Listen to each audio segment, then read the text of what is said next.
we had 3 8x2s left, so we've been cutting the remainder of the timber that we need now to finish the job. Some 3x2 and some 4x2. Got my big saw in, ideal for this kind of thing. So I've got that there. And all I've got to do now with that saw is cut out all the timbers required to make this up, which is going to be a 60mm piece first on the wall, that way, and then a 30mm piece across that way to cover all the pipes in. And we've got our first plasterboard on the job. So Mick's now putting that in there. We've set this so once it's fixed, it touches the insulation, and then the other board, then I'll touch it this way when we board the slope ceiling. We explained yesterday that we thought that the wall plate would have been too low for the ceiling, so we put a bit of a slope in there and built up to 2.3 for the finished floor, and that'd be quite nice. So we get this boarded. We've got insulation as well. Now, I know we've obviously done that as per spec, 100mm then up 50mm in between. But our concern would be that because there's then a void between a hot space, if you like, let me come back a bit, because there's a void between a hot space and potentially a cold space, an unheated space, it could condensate or it wouldn't be as warm in here. So what we're going to do is we're going to put an additional 100mm in between the rafters that way, and then 100mm over the top. That's what we're doing. So Mick will crack on with that now. I'll go and cut this bit of board we're going to put in there, and then I'll get in here. Me being the smallest and all that, no need to comment. I'll get in that hole, I'll get the insulate, get my mask on, get in there, insulate all that. And then we're going to start boarding all of this. So we might take this down so we can get a better shot, which I think we will. Should we get this down, Mick? Get this down, come with this temporary wall. They're not here all day anyway. We'll get this down. There's no one here today anyway in the house. Customers out all day. We'll get this down for the time it's going to take. And at least you can get a better shot of us. Bit of a time lapse of us us boarding all this ceiling. Right, let's get...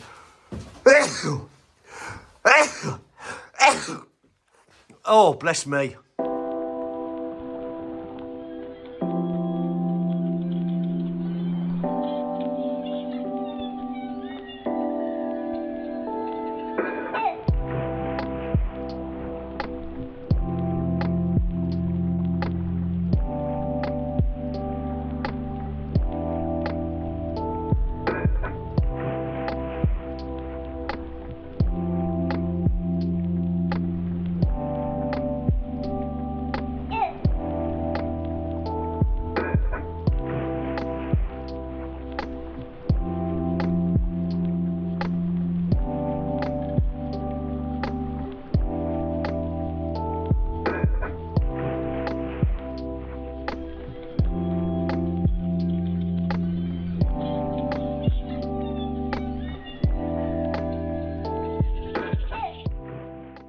Okay, ceiling's done behind us, other than the reveals, and we've got some little pieces just above us there on the ceiling, little cuts there, look.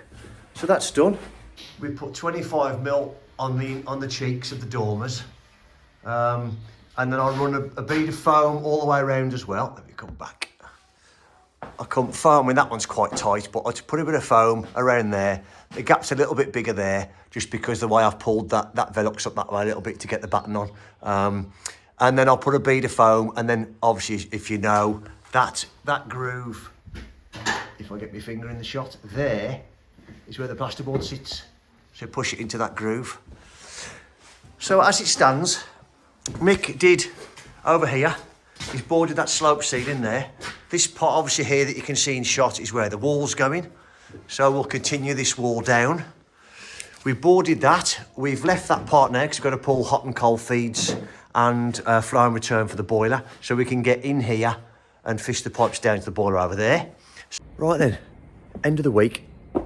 Got a couple of jobs to do today to finish off in full preparation for the electrician, which is just putting a couple of spotlights in, which I forgot to do when we boarded this ceiling. So I'm gonna have to get into that hole up there and put them in, which isn't a massive deal. So I can do that now, get those measured, get it marked in my book. So hopefully when it comes to it, trust the plan, drill the holes and find the wires. Let's hope so.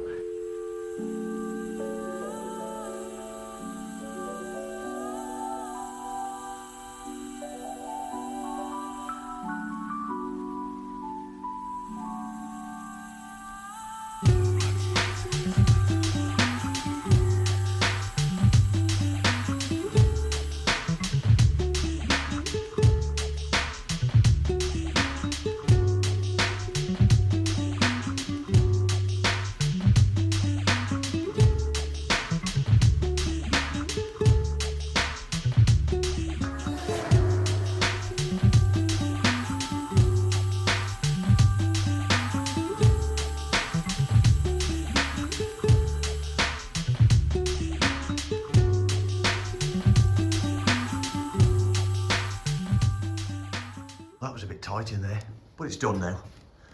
You would have seen on the footage I had to take this bit of plasterboard out because the one spotlight is going in that void there to try and get it looking nice. It's not too far away from here then as well. One going there, one going about here, and one going where the cable is dropping there now. But I'll leave that out because we've got to start getting boiler feeds and stuff on that back wall there. So I'm gonna have to get myself back in there again to help the plumber out to fix cables and fix pipes and things. So there we are. So my next plan now is I'm going to cut the timber for this, 60mm this way, and then 30mm across this way, and it gives us a good base then for running pipes through and into that void over there. So that's what I'll do. I should get my saw out, which is underneath here, and we'll crack on with that now, and I'll get these fixed on the wall.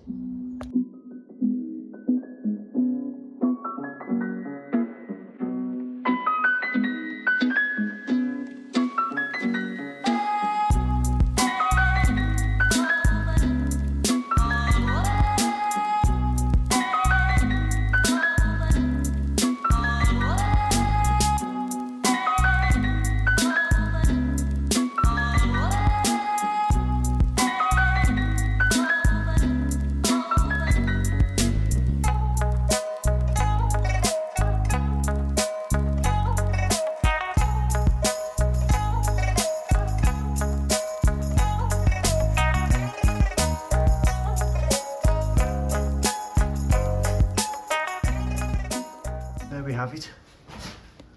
Simple little thing really, but it allows me to put any pipe work that comes out the house to run it on top of this, and we can clip it to ththese uprights. And I've got 35mm timber there, so that should be enough to clip the pipes in between there. Worst case, I suppose, is I'll just drill a little hole, and anyway, we can sort that out. And then we can go through, we can go down the back of that timber there into that void if we need to come over here. That's the plan. So I've allowed that is put into level to suit the board, and then what we'll do then is we'll actually I'll screw another piece of lath on there to bring it down so we allow for the thickness of dab on the head of window to go all the way in.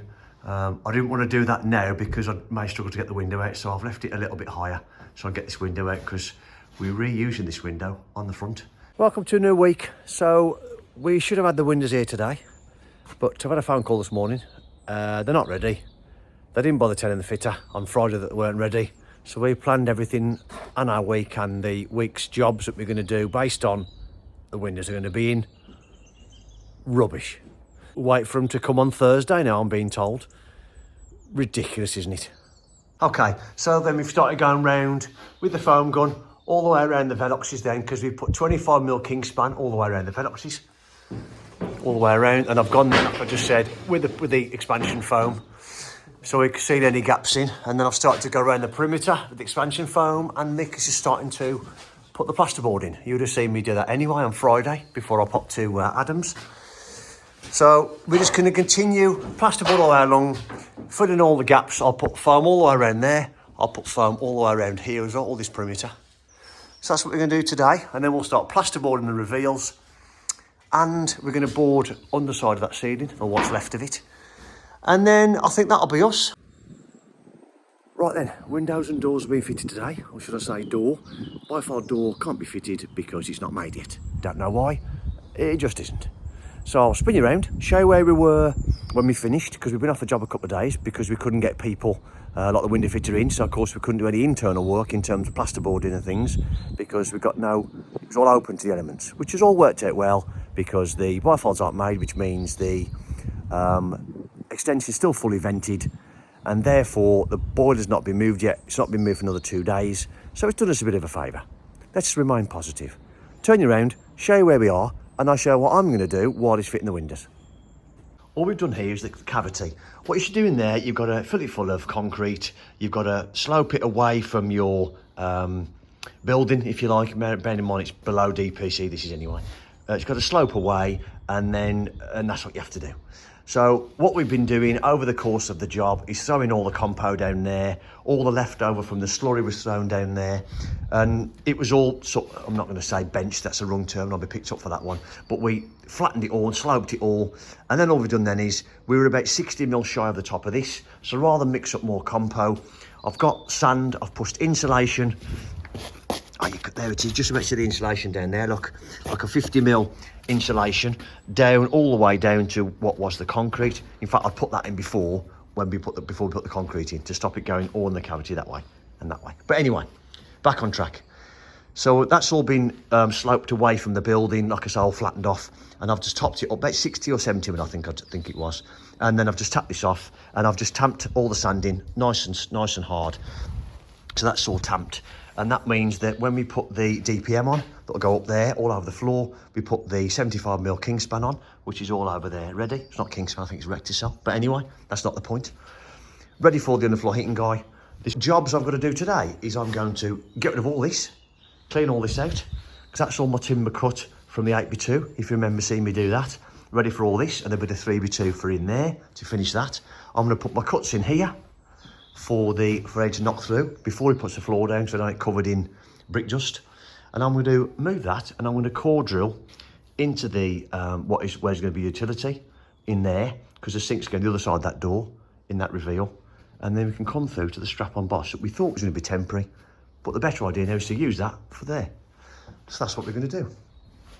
I'll wait for the windman to come, and then we'll have a look what we've got, and I'll put a time lapse on him fitting them, I think, because we've also got that to do, the bathroom window, which would be nice to the customer, wouldn't it? Okay, the windows are here, and we're joined by Dean over there. It's normally Ant, but Ant's on another job. So I'll let him carry on with that. I'm going to carry on. I'm just tidying up in there. I've took the kitchen out, as you can see in there. Took a cupboard out ready for myself. That's what I'm doing now, so we'll carry on there.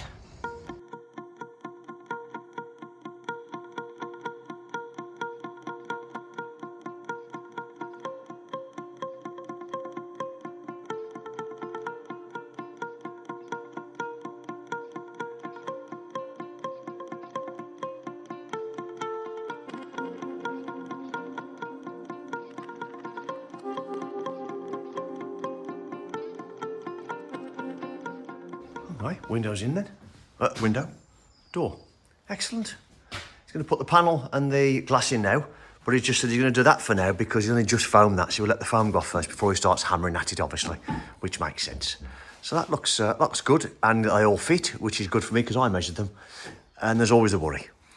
Opens the right way, it's the right profile, panel, glass. That's right, it fits so wonderful. You can say it's always a worry when you do it yourself. So this will get left for a bit now, as I've just said. It's all foamed in, and he'll put all the end caps and things on after.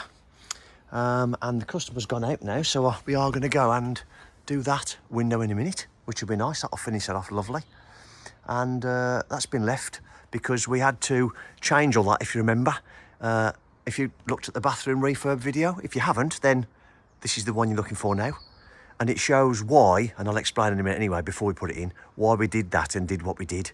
All seems a bit arse about face, but again, I've said it multiple times, this channel, sometimes you just got to do what you got to do, whether it's in the right order or not. Of course, everything is great. If it was all lovely in the world and you could do things exactly how you wanted to do it, then that'd be great, wouldn't it? But if dust doesn't turn up, you got to do it different, haven't you? But you got to continue the job. You can't just stall the job waiting for one thing to happen. So we're going to get this in, and that'll look lovely. That's all secure then on that part of it, and then we'll just wait for the bifolds to go in. But as I've already said, it's all positive because we've still got that in the room. So, but then as of today, this is going to be gone. There'll be no one in here anyway because we've got to prep for the underfloor heating. So it's all worked out great. This will still be here, open to vent that out, so there's no build-up in here of carbon monoxide. So we're happy. Got a bit of a tip for you. Just been speaking to Dean and asked the question. I said why he'd foamed it and then now he's fixing it, and his answer to that is, and I thought it's a great idea, because there's no plaster line, and he did say if this was the only window you'd got, I went black hunting then, didn't I? If that was the only window you'd got on the job, that's it. What you'd do is you'd do it another way. You'd clamp it, or but what he's saying is it's easier to wedge it all like he's done there. You can see he's put his packers in there, look. And wedge the window in, all level and parallel to the brickwork. Then he's foamed it in, and he uses a good quality foam, Soudel, good quality windows and doors, that's what it's for. And then he foams it, lets it go off while he was fitting the door and the glass and everything. And what it means is now he hasn't got to try and hold it level and upright and everything else while he's drilling it. So how about that? That's a nice tip, isn't it? Thanks, Dean.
Okay, I can show you in here now quickly. I haven't been able to show you because the customer's been in all day tidying all the kitchen out for me.